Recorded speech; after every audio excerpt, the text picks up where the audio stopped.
Hi everybody, I'm Peggy. I'm your instructor for SPCM 1280, and I will be doing these short videos that will talk through PowerPoints that will just give a little bit of reinforcement and explanation of some of the key principles in our modules.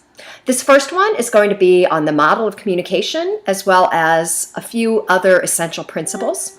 So we'll just call this Peggy Explains the Model of Communication. I wanted to start by sharing with you a few of my favorite quotes about why I think it is so essential that we learn communication skills. This is probably one of my favorite ones.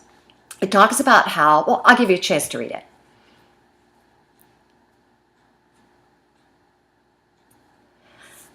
I find a lot of truth in that. In fact, not long ago, I left my primary care physician because he was such a bad communicator.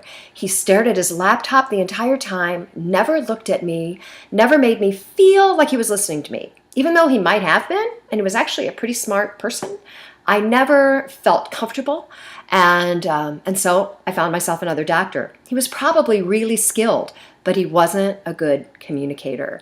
And that's really essential. I think when we think about what we look for in our workers and what we look for in people that we want to promote to important positions, it's not just their skill and their smarts, but it's also their ability to communicate that skill and that reasoning to other people. We all know people who are good at it, right? And they tend to, I don't want to say get their way, but they tend to have a more positive influence on others and on decision making.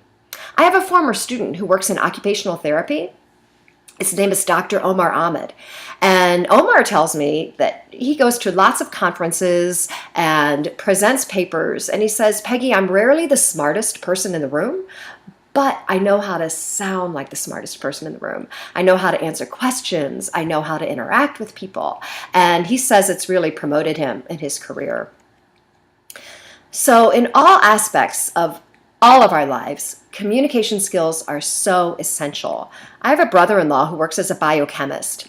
I would have thought maybe that's a career where you don't really need a lot of communication skills. He tells me otherwise. He says he's constantly giving speeches, but not only that, he works on with a team of people, and his team has to report out to other teams, and they have to explain their research, and they have to defend it. And all of this is done through oral communication, right? So being a good writer, that's really important. And knowing the skill of your career, that's really important. But there's that third component, which is equally important, and that is you've got to be a good oral communicator. So that's why you're here. And anyway, just wanted to share that with you. As you can tell, I'm pretty passionate about this field. I've been teaching for about 34 years, and I'm still learning. So I'm sure I will learn from all of you this semester. All right, let's take a look at the model of communication. Now, I want to tell you that the model I'm going to be showing you is a linear model. In fact, let's just start here with what we mean by a model, right? A model is just a picture of a process, and it attempts to explain that process by labeling all the different parts of a picture and giving them definitions. Just by virtue of that, it's going to be somewhat inaccurate, right? Human communication can't really be reduced to a model, but a model can help us understand it by giving us some terminology to use as we talk about it, okay? The model I'm going to show you is this linear model. So you'll notice that those arrows, the green ones, they go from left to right, and then the blue arrow will take us back around. So really, we're looking at the process going from left to right, going from what we'll learn as a sender to a receiver. But in your textbook on Chapter 9 is really a more accurate model. It's what we call the transactional model because it's circular. And this is really how communication actually works. It's circular, meaning we are always senders and always receivers at the same time. But it's a little easier to learn the model if we look at it in a linear fashion first. So that's what we're going to do, and then I'll explain to you why it's also a transactional or circular process. All right, so let's just take apart this model and talk about each of the elements, okay? The next slide, I think, will have, 5 elements on it. So on the left, you see the red circle. That's the sender. Right now, in our communication, you might say that I'm the sender. I'm the one speaking. I'm the one who has an idea in my head. I'm trying to get that idea into your head. If you were in the room with me, you would also simultaneously be a sender, but I'll get to that in a second. So I have an idea in my head and I need to get it to you. And the way that I do that is I put it in the form of a message. Now, as humans, we tend to use speech. We use sight and we use sound as our channels of communication. Animals, like my dog's laying over here on the floor, they tend to use smell first, and then hearing, and then sight. Maybe I have that backwards. It's smell and then sight and then hearing. But whatever it is, we've got an idea in our head and we're going to put it in the form of a message. And that process is called encoding. So the sender takes their idea and they put it in the form of a message. Now the message is whatever the receiver sees and hears. It could be what I intend you to see and hear, but it could be everything else as well. For instance, you'll notice I'm gesturing. I move my hands a lot. I didn't plan my gestures. I didn't rehearse them or, orchestrate them. They're just happening. They're kind of what we might call accidental communication. If I were to play with my hair or scratch my ear, that's also accidental. I'm not really encoding that portion, and yet it's part of my message. So it's just as powerful a part of my message as the stuff I intend. That's important to note. So now as you're listening to me, your brain, and you are the red circle on the right, you are the receiver, your brain is decoding this information and you're getting an idea from it. It may or may not be the idea that I intended you to have. And that's what we call miscommunication, right? So let's see if we can try a little bit of communication and see if we end up with miscommunication instead. So I have in front of me a picture, and I'm just going to describe that picture to you and using very few words. But I'm going to encode, and you're going to decode, and let's see how well we do. So here's my message. They are eating apples. Yeah, that's what I'm looking at. All right. Instantly you decoded. You couldn't help it, right? So I'm wondering what it is you saw in your picture. Now, a lot of people, when I do this, they say, well, I see children under a tree eating apples. Or maybe people get kind of creative and they say, I see horses eating apples. I might see pigs eating apples. I might see, a group of people around a table eating apples. So what I want to tell you is all of that is really wrong. I have no people, no pigs, no horses in my picture. So we've got a miscommunication going on. What generally happens when we have a miscommunication is the sender will blame it on the receiver. And they'll say things like, no, listen to me. They are eating apples. I mean, how much more obvious can I make it? They are eating apples. And by the way, it's pretty clear to me they are eating apples. But I'm guessing you're not seeing what I'm seeing. Let's add a few more elements to the model and see if we can find our problem. So right now, I asked you for feedback. You're not in the room with me, so I can't hear your feedback. But I asked you to let me know what you thought about my message. So that would be feedback, and it's represented by that blue line.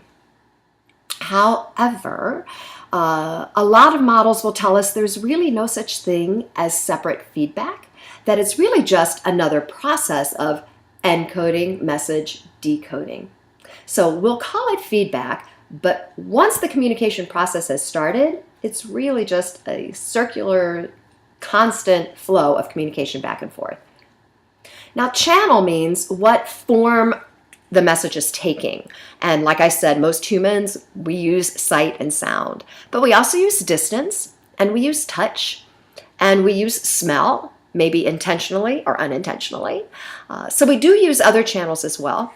And we could even call perhaps computer-mediated messages a channel. So do I choose to communicate with you through my computer? Do I choose to text you? Do I call you? Do we do voice-to-voice, face-to-face? So those are all kinds of channels that we might use. And then the last element would be noise. We're going to break down noise into a couple different types, but noise is going to be represented by all those little squiggly lines. And noise can interfere in the process in lots of ways. For instance, if my dog started barking, that would be noise. But noise isn't just physical sounds in the environment. Noise can also be if you have a headache right now. and it's impacting your ability to decode well. Maybe I have a headache right now and I'm having trouble organizing my thoughts. Maybe it's hot in the room. Maybe it's too bright. Maybe there's too much distance between us. There's lots of things that can cause noise. We're going to itemize those in a little bit. But sometimes when there's miscommunication, noise can occur because we get stressed about it. And we might even raise our volume, like, darn it, people, they are eating apples. How can you not get it? And so we add stress to the communication situation, and that can be noise as well. All right, well, let's try this again. I'm going to speak a little more clearly this time.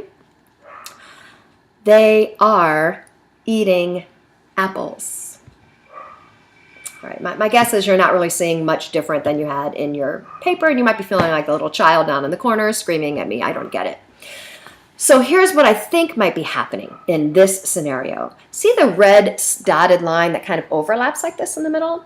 We're going to call that our field of experience. That means everything on my side is what I have experienced throughout the totality of my life. All right, I'm almost 57 years old. I was born a female and have identified as one since birth. So that means I was raised as a female in our culture. I was also a teenager in the 70s and an young adult in the 80s. So I have experienced things that you haven't. You would be represented by the dotted line on the right. So those are all of your things. What ethnicity are you? What gender are you? How old are you? We certainly have a lot in common, but we also have a lot not in common. So the theory is we can only understand each other where our fields of experience overlap. So that's in the middle. So even though we're different in age, we might be different in gender, we do have quite a bit in common, which means we're able to communicate. We often, though, forget how much we differ. So I want to tell you that I think I probably have more experience with apples than you do. For instance, I love to cook and I love to travel. And when I travel, I love going to farmers markets. So maybe you knew this, or maybe you didn't. But there are lots of different kinds of apples. Like, sure, in Dierbergers or Schnucks, you'll find Jonathan's and Red Delicious and Galas and things like that. But those are all apples that are generally made for eating. And there are altogether different strains of apples that are made for cooking. And cooking apples are hard and tart. And they're not really good to like bite into, but they hold up really well in a pie. And they make great apple butter. Eating apples, on the other hand, are softer and sweeter, and they're great for chomping into, but they do tend to get a little mushy when you cook with them. So I was trying to show you that I was looking at a picture of eating apples. When you go to farmers markets up in upstate New York or Washington State, where there are lots of apple growers, you'll see categories of eating apples and cooking apples. So my message to you was that they are eating apples. Get it? Yeah, I didn't communicate very successfully. So whose fault was that? The sender's fault? Me? The receiver's fault? You? Or was it really just a product of the elements and the fact that we weren't aware of the different elements that went into this communication dynamic? We have different fields of experience, right? And that plays into communication difficulties all the time. So we forget that, I might have some experience about apples that you don't. But also, let me go back and show you my message again. They are eating apples. Wasn't that an odd way to word that? Like if I really wanted to tell you about these apples in this basket, I would have said, I could have been a lot more clear and said, oh, those are eating apples. Or those apples are for eating. Or even better, those apples are eating apples as opposed to the other apples, which are cooking apples. Any of those variations would have been clear for you, right? But how many of us spend that much time being so deliberate about our encoding? I mean, frankly, research says we don't. We don't really contemplate or think and deliberately choose our words in order to get around or prevent these kinds of communication breakdowns. So if nothing else in this class, I hope what you'll get is an understanding of how communication breakdowns occur and start looking for the elements in the model that might have caused them so we can start repairing them. And most of all, we can be a little more tolerant and forgiving of other people when our messages don't quite get there.